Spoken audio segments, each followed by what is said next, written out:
In the near future, a calamity known as the ruin causes society to be reorganized. People don't have any sense of emotion anymore, they see all in black and white, lying is illegal, and medicine is used to repress any naughty desires. This is why babies are born through genetic engineering. Such reorganization has removed all pain and conflict to allow for peaceful coexistence, but it's also left people without individuality, since they're all one and the same. The city is surrounded by a mysterious mist and people are told there's nothing beyond it. A boy named Jonas rides his bicycle to the nurturing center with his best friends Fiona and Asher to do volunteer work with the newborn babies. The three of them have turned 18, which means soon they'll be assigned a place in the community. Fiona and Asher are excited about the upcoming ceremony, but Jonas is scared because he feels different and he doesn't know what path to pursue. Nobody knows this, but Jonas can sometimes see color, like the real shade of Fiona's hair. At the nurturing center, Jonas's assigned father is working with a newborn who is still uncertain, meaning he hasn't been assigned to their family unit yet. The baby suddenly starts crying, so Fiona soothes him while Jonas's father says his name, which is Gabriel. Jonas is worried because knowing a newborn's name is illegal, but his father explains that hearing their name calms babies down. After a morning filled with volunteer work, the friends go to the park fountain and jump through the mini waterfall, which has become their little ritual. At that moment they make a promise: no matter what role they get assigned during the ceremony, they'll always be friends. The next day all the teenagers attend the ceremony, which is being hosted by the chief elder. First they say goodbye to the retired elders, who will be sent to a retirement home called elsewhere. Next, all newborns are assigned to their new families, and 9-year-olds are given a symbol of their responsibility. Eventually it's finally time for the teenagers to get their new roles in the community. Fiona becomes a nurturer, and Asher is chosen as a drone pilot. However, when it's Jonas' turn, the elders skip him and he has to watch how literally every other teen gets a job except for him. When only Jonas is left on the stage, the elders make a special announcement. Because of Jonas' capacity to see beyond, he's been chosen to be the next receiver of memory. This means he'll get all the information about humanity's history so he can protect the community and advise the elders to avoid making the same mistakes. Jonas was left for the end because the elders had to think extra hard about their choice. They even say they can't afford another failure. After the ceremony is over, Jonas asks his mother what the elders meant by that, but his mother quickly changes the subject. Then Jonas goes to his room and activates a chip that teaches him more about his new role. He'll have to report to the current receiver for training, and after every training session he must immediately return to his house. All the details of this training must be kept secret. This role gives Jonas the privilege of many legal exceptions. He can ask any question and lie without being seen as rude, and aside from the daily anti-desire injection he mustn't take any medication, especially those that stop pain. The following day, Jonas puts on his new uniform, which makes him look different from everyone. He rides his bike to the edge and enters a lonely house where he meets the current receiver of memory. Since he'll be passing the memories to Jonas to be the new receiver, the old man says he's now the giver. The man explains that Jonas' training will be receiving humanity's history and learning to guide the elders, then makes him sit across from him. Jonas notices a mark on the giver's wrist which matches the one he has. The giver makes him move until they're as close as possible and takes Jonas' hands, causing him to start having visions. He suddenly feels cold and is shocked to see snow, which he never saw before. There's a sled nearby so he tries taking a ride, only to stop when he spots a house with a happy family singing a Christmas song. Before he can learn more, Jonas appears back in the giver's room. Apparently this is all for the first day, but the giver promises that there's much more to the world than people think.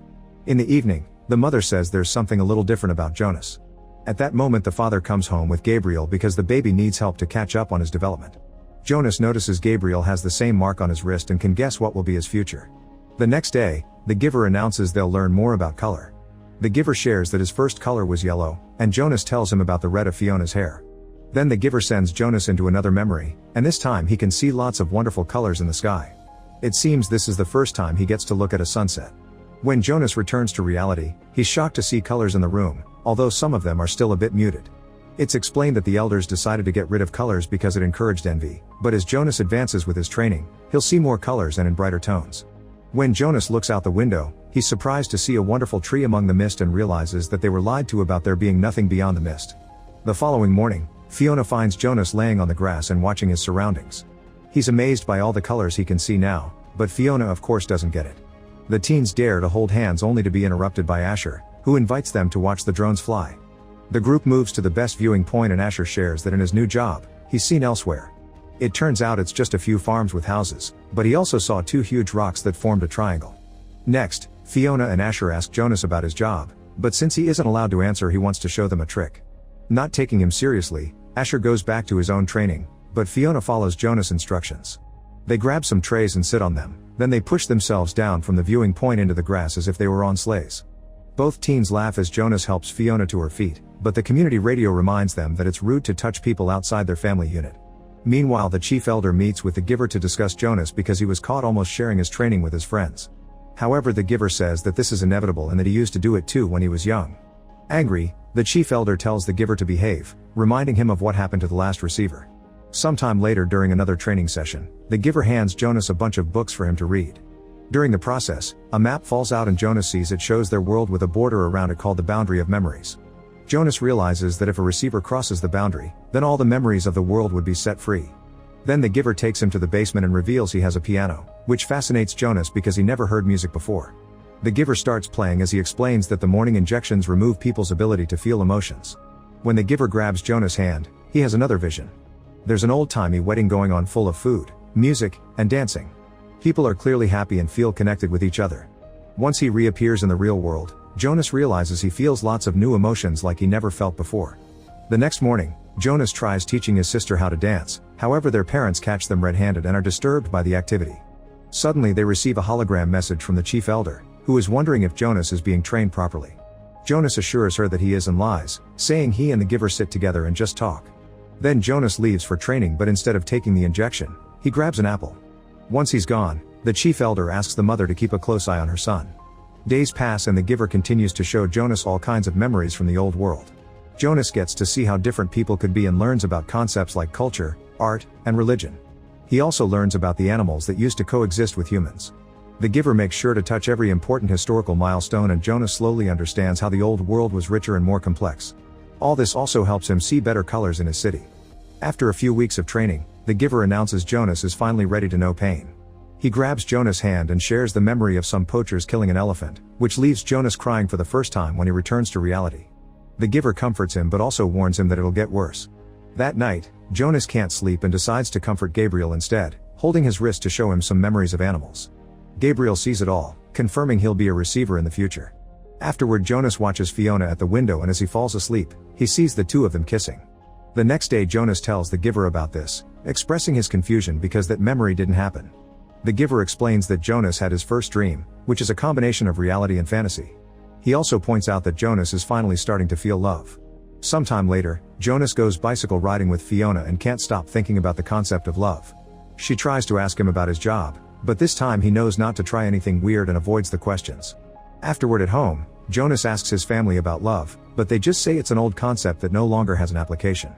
After dinner, Jonas tucks Gabriel in and tells him that he loves him as he shares a few more happy memories. The next day, Jonas arrives at the giver's house only to find him on the floor. He immediately rushes to help him and the giver tries to stop him, but it's too late. A memory puts Jonas in the middle of a battlefield, and next to him there's a man bleeding to death. There is violence, blood, and death all over the place. Jonas then fires his gun, supposedly killing someone. Soon Jonas wakes up and he's horrified by all this pain, grief, and suffering he just experienced. The giver tries to explain Jonas wasn't supposed to see that yet and that this training is precisely done to prevent another war, but Jonas has taken too much and announces he can't do this anymore, so he leaves. Watching him go reminds the giver of the time Rosemary left him too. As Jonas crosses the park, he realizes he can't just go back to his old self because he has all this knowledge that makes him see everything different. Asher notices he's acting weird and tries to check on him, but Jonas ignores him. However, he does react when Fiona approaches him and admits he stopped taking his injections. He also confesses he wants to quit his job. Jonas encourages Fiona to stop taking the injections too and asks her to meet him tomorrow at the fountain. Later, Jonas returns to the giver's house and finds him in the basement watching a memory of Rosemary and his younger self at the piano. The giver explains that Rosemary was his daughter and she was supposed to be the next receiver. However, when he showed her a memory of a mother losing her child, it was too painful and she couldn't take it. The next day, Rosemary told the elders that she quit and she was sent to elsewhere. Jonas thinks that living in elsewhere doesn't sound too bad, so the giver shows him a hologram with the truth. Jonas' father appears handling a pair of baby twins, only to take one into another room and inject the baby on the head. Because the society only accepts there can only be one of the same thing, twins are always separated and one is sent to elsewhere, which is just a metaphorical name for execution. This means the retired people who were sent to elsewhere are dead as well. Jonas is horrified by the baby's death, but his father doesn't appear to understand what's happening. The giver explains that humans don't grasp the concept of death because they've never been introduced to it. Furious, Jonas demands to know why nobody ever did anything about this, so the giver reminds him that people can't feel and therefore don't have any emotions to act on. Moments later, Jonas arrives at the fountain and finds Fiona feeling rather unwell. She confirms she didn't take the injection, so she's overwhelmed by all the new things she's feeling. Jonas holds her hands and kisses her, making her feel better and promising more wonderful things in their future. After Fiona leaves, Jonas finally remembers that he dreamed about her when he was a child, and when he told his parents, they fixed it with an injection. Afterward, Jonas goes home and notices Gabriel isn't there, so the mother explains that Gabriel failed the maturity test and will be released into elsewhere. Knowing the real meaning now, Jonas refuses to have dinner with his family and rushes to his room to pack a bag. Then he escapes through his window and rides away on his bicycle. Suddenly Jonas finds the way blocked by Asher, who reminds him leaving his home this late is illegal. Jonas tries to explain that there are more important things, but Asher still grabs the bicycle to stop him, so as they fall, Jonas shocks Asher by punching him. Then Jonas manages to escape and goes to the giver's home to ask for his help. The giver is glad to see this rebel act and they make a plan together. Jonas will take Gabriel to the boundary of memories to release humanity's history, while the giver stays to help guide people once all those memories come back. Meanwhile, Jonas's mother hears what happened from Asher and reports the incident to the chief elder, who immediately makes a hologram call to the giver. Jonas hides just in time and the giver tells the chief elder he doesn't know where Jonas is. The chief elder can tell he's lying, but she can't force him to talk, so instead she concentrates on tracking Jonas on the security cameras. Then the giver gives Jonas the map, and as he says "I love you," he shares some memories of revolutionary events to fill him with courage. In the city, a message is played announcing Jonas is a wanted man. Soon he makes it to the nurturing center, which is seen by the chief elder on the cameras, and she sends her men after him. She also finds a recording of the kiss, which horrifies every elder in the room. In the nurturing center, Jonas convinces Fiona to take him to the restricted floor while explaining he'll be leaving the community for good. After they find Gabriel, Jonas asks Fiona to come with him, but she refuses to leave her family, so she says goodbye with a kiss. At that moment the guards enter the building, so Jonas takes Gabriel through another door while Fiona takes an empty cradle and starts running, causing the men to follow her believing she has the baby. After a long chase, Fiona is surrounded and captured, but Jonas manages to escape by stealing a guard's bike. Unfortunately, the guards soon catch on and start chasing him too. Jonas goes as fast as possible, crossing the city as he makes his way to the edge. The guards follow him there, but they immediately stop when they see him jump into the mist where they don't dare to follow. The chief elder receives a message saying Jonas was lost to the edge and the search is cancelled. Refusing to give up, the elders bring Asher and Fiona in for interrogation, and Fiona is given the injection again. After the chief elder finds the video of Jonas telling Fiona the plan, she and the guards arrest the giver by knocking him out. When the giver wakes up, he finds himself in a prison with Fiona. The chief elder holds a ceremony of loss for Jonas so people won't be surprised by his disappearance, while at the same time she orders Asher to find Jonas and get rid of him. Meanwhile, Jonas safely lands on a desert and is amazed to see nature outside the giver's memories, especially the warm light of the sun. He only stops riding at night to rest by the fire. Eventually the bike stops working, so Jonas continues traveling on foot while carrying Gabriel in his arms. At that moment Asher's drone friends him, so Jonas begs his friend for trust. Without a word, Asher starts chasing Jonas and Gabriel with his drone until it's close enough to pick them up. Asher guides the drone to the river and drops the boys in the water, hoping this will help them escape while still looking like they're dead.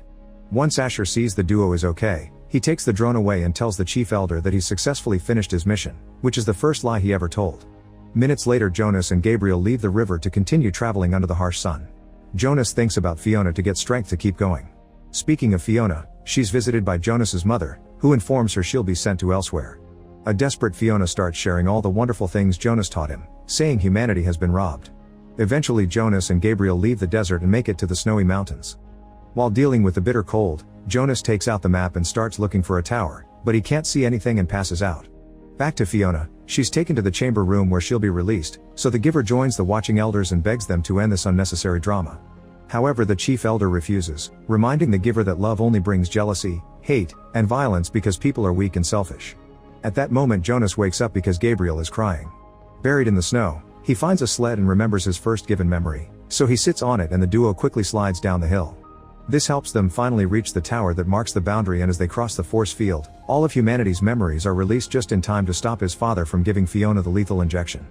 As the city fills with color again, Jonas and Gabriel find the house from the memory and settle down to wait for Fiona. Make sure to subscribe and turn on notifications so you can watch more videos like this. Thanks for watching.